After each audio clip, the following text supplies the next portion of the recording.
നമസ്കാരം, ഞാൻ doctor Aneesh Ando, ENT surgeon at little flower hospital Angamaly.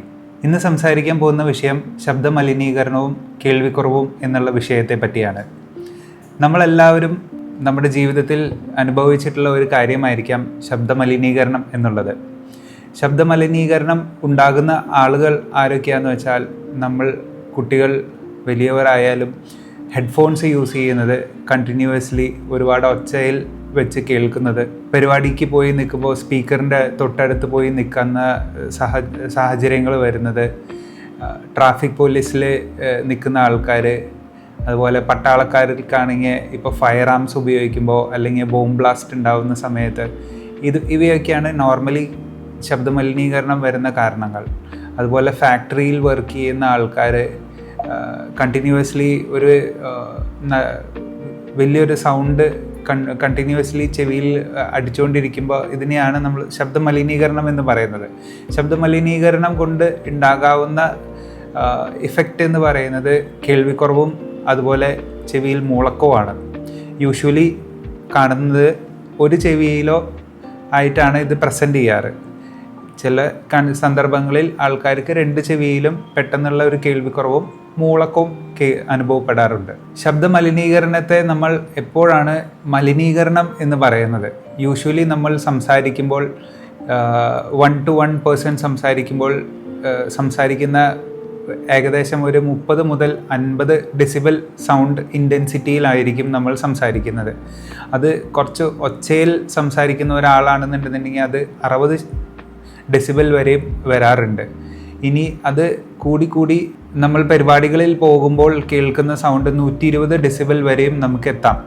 നമുക്ക് കേൾവിക്കുറവ് അനുഭവപ്പെടുന്ന സന്ദർഭങ്ങൾ അല്ലെങ്കിൽ സാഹചര്യങ്ങൾ എന്ന് പറയുമ്പോൾ 85 ഡെസിബൽ കണ്ടിന്യൂസ്ലി 8 മണിക്കൂറിൽ കൂടുതലോ, ഇനി അഥവാ 90 ഡെസിബൽ 4 മണിക്കൂറിൽ കൂടുതലോ, അല്ലെങ്കിൽ 120 ഡെസിബൽ ഒരു നിമിഷത്തേക്ക് കേട്ടാൽ പോലും നമ്മുടെ ചെവിക്ക് അതൊരു കേൾവിക്കുറവ് ഉണ്ടാകാൻ സാധ്യതയുണ്ട്. ഈ കേൾവിക്കുറവ് ഉണ്ടാകുന്നത് ഇതൊരു എമർജൻസി സിറ്റുവേഷനാണ്. നമ്മൾ അത് എമർജൻസിയായി തന്നെ കണ്ട് നമ്മൾ ഡോക്ടറുടെ ചികിത്സ അല്ലെങ്കിൽ കൺസൾട്ടേഷൻ എന്തായാലും തേടിയിരിക്കണം. കേൾവിക്കുറവ് നമുക്ക് അനുഭവപ്പെടുന്നത് നമ്മുടെ കേൾവിയുടെ ഞരമ്പ്, അതായത് തലച്ചോറിലേക്ക് കേൾവി ചെവിയിൽ നിന്ന് എത്തിക്കുന്ന ആ ഞരമ്പിൽ വരുന്ന നീർക്കെട്ട് അല്ലെങ്കിൽ അവിടെ വരുന്ന ശതം കൊണ്ടാണ് നമുക്ക് ഈ പറയുന്ന കേൾവിക്കുറവും മൂളക്കവും ഇതൊക്കെ നമുക്ക് അനുഭവപ്പെടുന്നത്. അതുകൊണ്ട് തന്നെ ഇതിൻ്റെ ഫസ്റ്റ് ട്രീറ്റ്മെൻറ്റ് എന്ന് പറയുന്നത് നമ്മൾ ആദ്യം ഇതിനെ ഇൻവെസ്റ്റിഗേറ്റ് ചെയ്ത് നോക്കണം. അതായത് കേൾവി നമ്മൾ പരിശോധിച്ച് നോക്കും.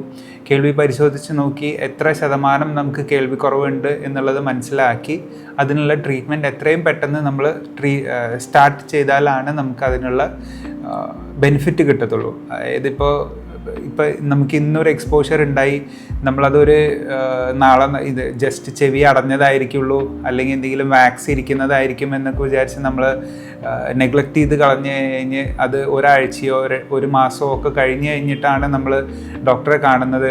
അത് കഴിഞ്ഞ് നമ്മൾ ഇത് മനസ്സിലാക്കുന്ന ഇതായിരുന്നു സംഭവം എന്ന് മനസ്സിലാക്കി നമ്മൾ ട്രീറ്റ്മെൻറ്റ് സ്റ്റാർട്ട് ചെയ്താൽ ഈ ടെമ്പററി ആയിട്ടുള്ള കേൾവിക്കുറവ് പെർമനൻ്റ് ആയിട്ടുള്ള ഒരു കേൾവിക്കുറവായി മാറാനുള്ള സാധ്യതകളുണ്ട്. സോ എപ്പോൾ നമുക്ക് ഇതുപോലെ ഒരു ചെവിയിൽ കേൾവിക്കുറവ് സംഭവിക്കുകയോ അല്ലെങ്കിൽ മൂളക്കം പോലെയുള്ള സിംറ്റംസ് കണ്ടു തുടങ്ങിക്കഴിഞ്ഞാൽ ഉടനെ തന്നെ ഡോക്ടറുടെ കൺസൾട്ടേഷൻ എടുക്കേണ്ടതാണ്.